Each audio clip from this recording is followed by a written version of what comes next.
Ravnica Remastered hasn't even had the spoiler season happen yet, and this product already has everything stacked against it. Is there a chance that Wizards of the Coast can pull something out to make this product successful?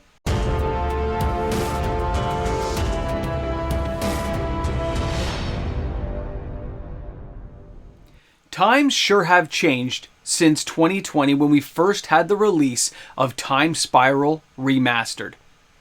Welcome back, everyone. MTG Moxman here. Thanks again for hanging out with me on the channel today. Before we start today's video, just a reminder that if you enjoyed today's content, don't forget to like and subscribe to the channel. New content is made daily here. So when we're talking about Time Spiral Remastered, when you look back to when that product came out, it benefited from a very small print run, comparatively speaking, to Magic products around it. It had the old school art frame kind of look to all those amazing artifacts, and it drove home a lot of value at the time. Then, just a year and a bit ago, we got Dominaria Remastered. It started out strong, and then it got slapped in the face. Number one, the price tag. Unlike Time Spiral Remastered, that price tag was very expensive and very hard to justify based on the cards they were giving us. Yes, it was an amazing selection of cards, but it just drove home how many reprints Wizards of the Coast was doing at the time, and the overprinting of the actual sealed boxes, including a brand new, never before seen collector box for the remastered products. It just collapsed under the weight of its own original greatness. It is not the same as Time Spiral Remastered. And now we carry forward to 2024 in January when we get Ravnica Remastered.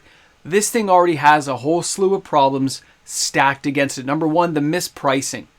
The original price tag, and I did a video about a month and a half ago where I commented about how great it was to see that they had a good price tag on it, only to find out on Amazon that it was the wrong price, and that they actually were stacking the price up again against the players. So no, it's a reprint product that is still being priced out of most players' reach, and at a time when Remastered does not carry a very strong name brand anymore. Yes, they probably are too late to change anything. They've got to put it on the store shelves. So what can they do?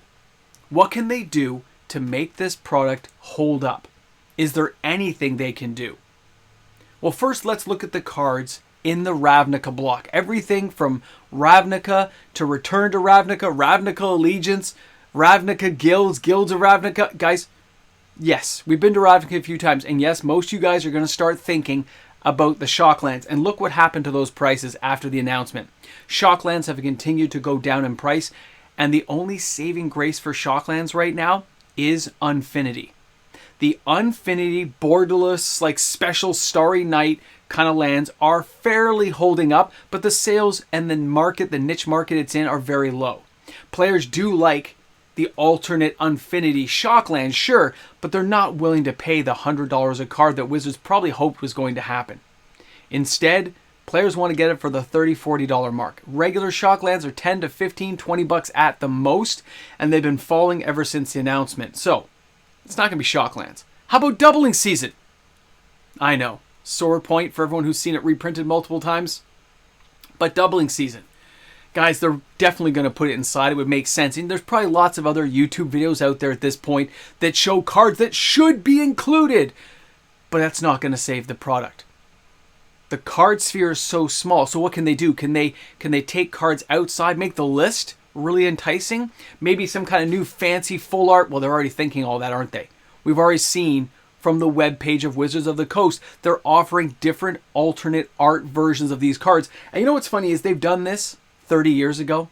They did it for Fallen Empires. Most players always forget that, unless you've been around the game a long time. Fallen Empires had a print run of 300 million, give or take, cards made, which is massive at the time, the biggest ever at that moment in Magic history. 8 card booster packs, a very small set, and they all had alternate art. And although initially those alternate arts for Fallen Empires did very well back in the day, the idea dried up. Players eventually rejected it, and those boxes became worth next to nothing. It took 30 years of people opening those cards, draining the availability of sealed boxes to finally make them be worth something. So now we jump forward back again to Ravnica Remastered. There are some okay cards players would like to see reprinted. Yes, some players will appreciate new artwork, but are players willing to pay $399 Canadian plus tax? So $460 Canadian for a collector box? Are we going to pay $259 to get ourselves a draft box plus tax, which puts it, what, around $300 per box Canadian? It seems like a lot of money for a reprint set of cards that already exist in Magic the Gathering. No new cards means nothing new in the set.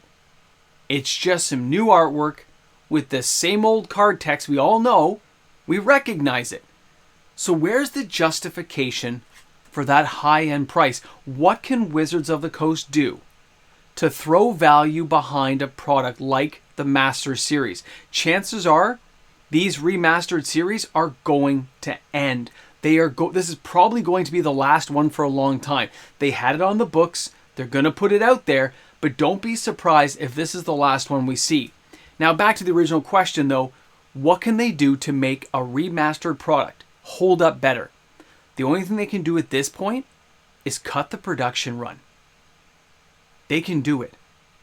They did it when they had Time Spiral Remastered, when they were unsure how that product was going to sell. Remember those boxes jumping up to $399 back in 2020? $399 Canadian to get one of those boxes. If you didn't get it for like the $249 or whatever during the initial pre-orders, right? After that, they skyrocketed because there was a short supply, like the original, mystery box idea. But Wizards of the Coast is unlikely to cut production that we know of. Just because they keep the allocation tight and make it look like these are hard to get, doesn't mean it's not sitting in a warehouse.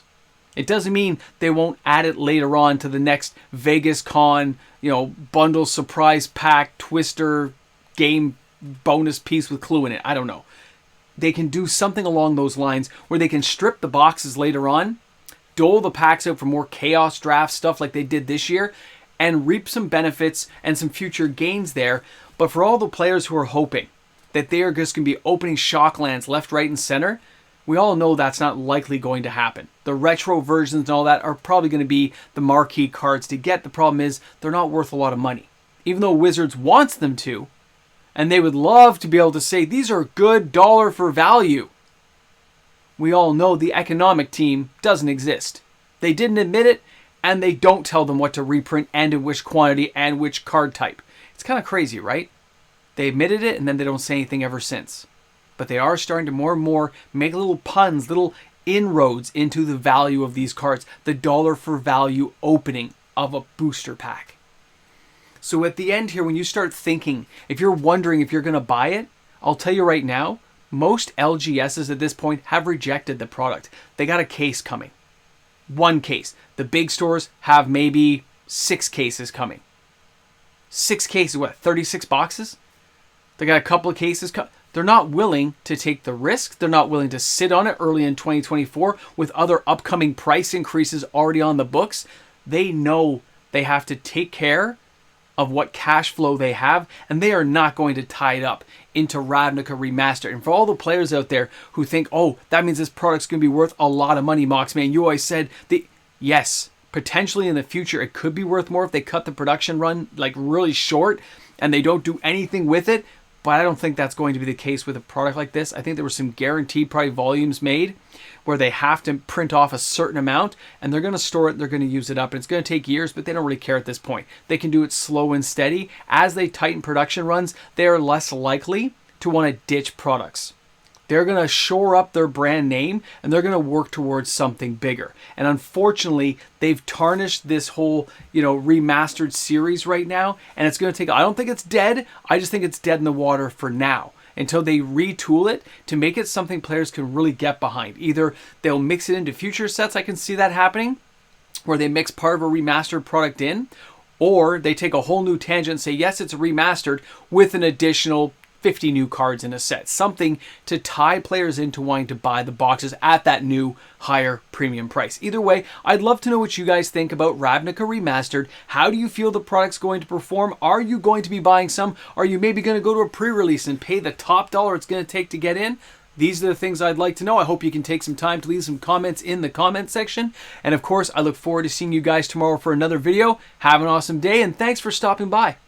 And of course, a big shout out and thank you to the amazing patrons we have here on the channel. A reminder to all patrons and YouTube membership members that this weekend is the monthly giveaway for patrons and YouTube membership members. I hope you can make the live stream on Sunday. Have a great day. Welcome back to the Ramble Jamble. And yes, coffee. Right, you can see it jiggling? Yeah. Feeling pretty good. Because you know what? I got news. That friend who had a whole bunch of his collection destroyed, some of it, although water damaged, is salvageable. Especially if it's sleeved, it looks okay. He used all kinds of like drying things out to dry everything down. And yes, there's some wrinkling and some cards didn't make it. But overall, I'd say from what I saw, pretty darn good. The Legends collection, the cards he lost are all replaceable. Nothing scary got lost, thank goodness, because of how it was placed. Looks like he got to salvage all the big cards from the set, and he's just got to replace a whole bunch of minor stuff, maybe 20% of the low-end stuff, which he's okay doing.